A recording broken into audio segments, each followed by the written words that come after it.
A local hotel will be forced to close for 30 days following a show cause hearing. We have details from this morning's licensing authority hearing on this episode of Barnstable Today. It's Monday, December 14th, 2015. I'm Sarah Mannel.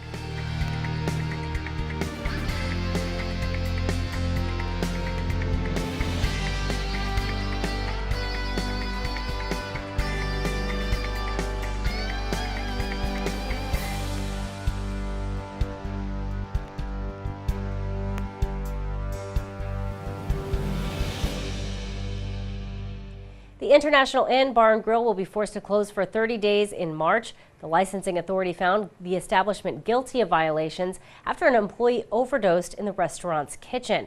Consumer Affairs Officer Stephen Esty talked about the incident in question during the show cause hearing. On 10/31/2015, at 23:58 hours, we responded to International Inn for a report of an employee that had overdosed in the kitchen. I arrived on scene with high-end rescue. There was a subject that was down in the kitchen. No one there could give me his name. He's unconscious. I had no assistance from anyone at the establishment to find out who he was. I had to dig through his pockets to find his identification. He was given Narcan, and he was transported to Sea Chase by high-end rescue. He was wet, and according to the people that were there, they put water on him to try to revive him. There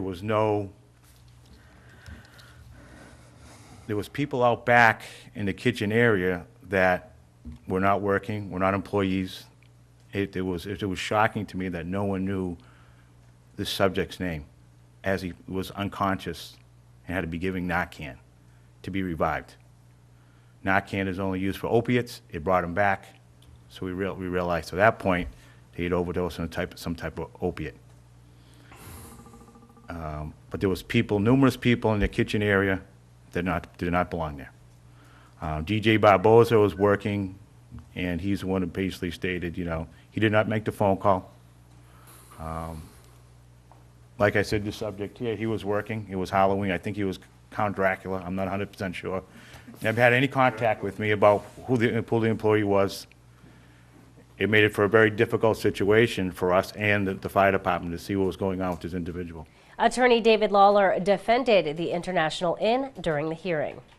With respect to the incident, I don't know what medical condition, if this gentleman was on an opiate or it was an interaction, as he alleges, of clozapam and alcohol. He was off duty.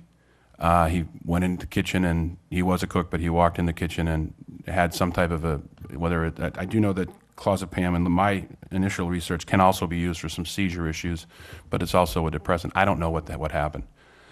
If it is an opiate issue, as the officer indicated, we had certainly no knowledge. I do know that it is an absolute scourge on our community, to the point where, unfortunately, HBO is going to be putting a national broadcast about it. And it's rampant in all industries on Cape Cod and in America. And we have no answers for that, none, and don't pretend to.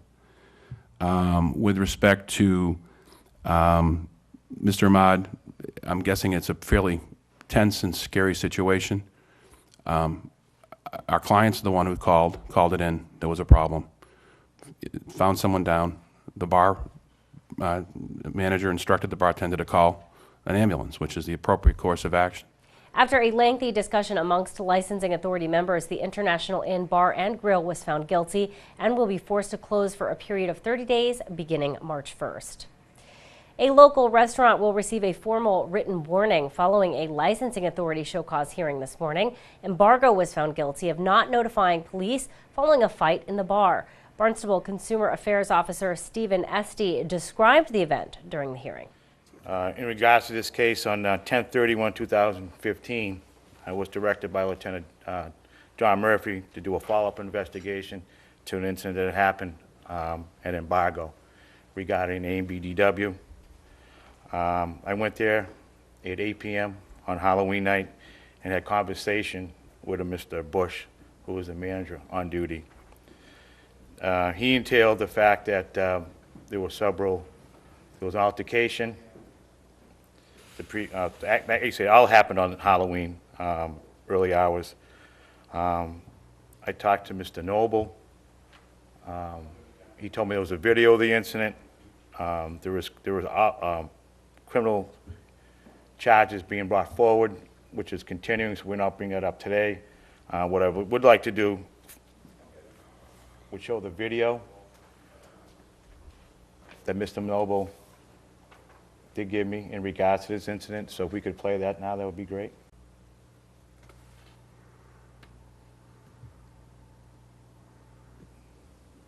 This is inside the embargo. There's a secondary shot there. Like I said,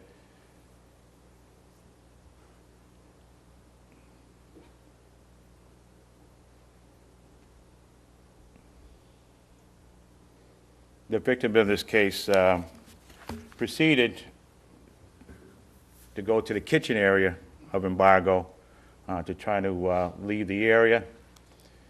He went outside, and there was numerous other people outside, so this disturbance continued. He was in fear for his safety, went back into embargo, and in which time the bartender, Luis Martinez, took him to CCH for treatment.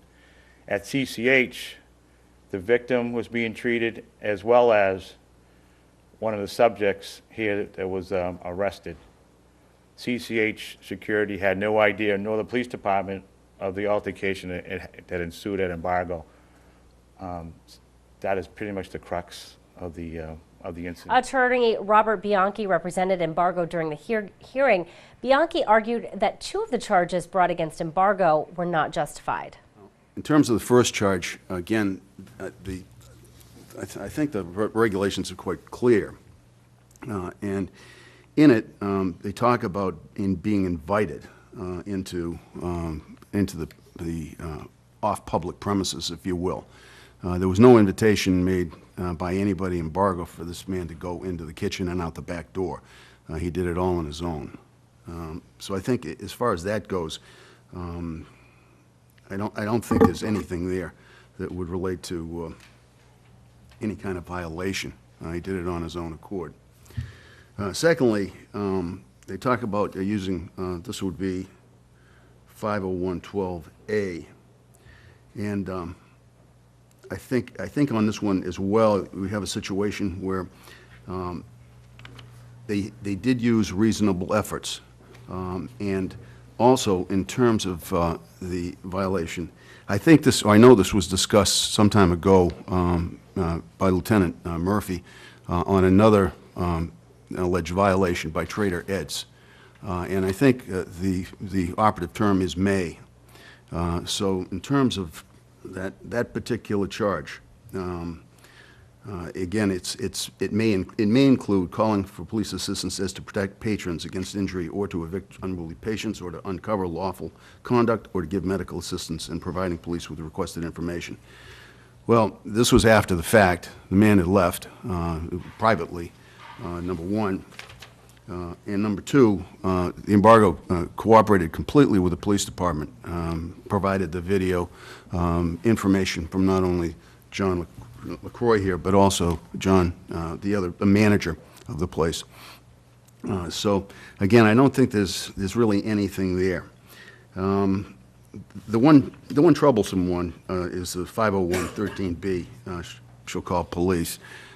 Again, it was over at that point in time. The man declined any kind of medical assistance, and so I think the general feeling was, well, there's no need to have the police here. These guys have run off. They did have the video of them. They were aware who they were. So again, I think the basic fact was that they thought, well, there's probably no need to call the police at this stage in the game. In the end, the licensing authority voted to place a written warning in embargo's file. We'll be sure to tune in to our hour-long news program, Barnstable This Morning, weekdays at 7 a.m. On tomorrow's show, we will chat with Police Chief Paul McDonald. We'll talk with DPW Director Dan Santos. Plus, we'll have all the news and information you need. For Barnstable Today, I'm Sarah Mannel.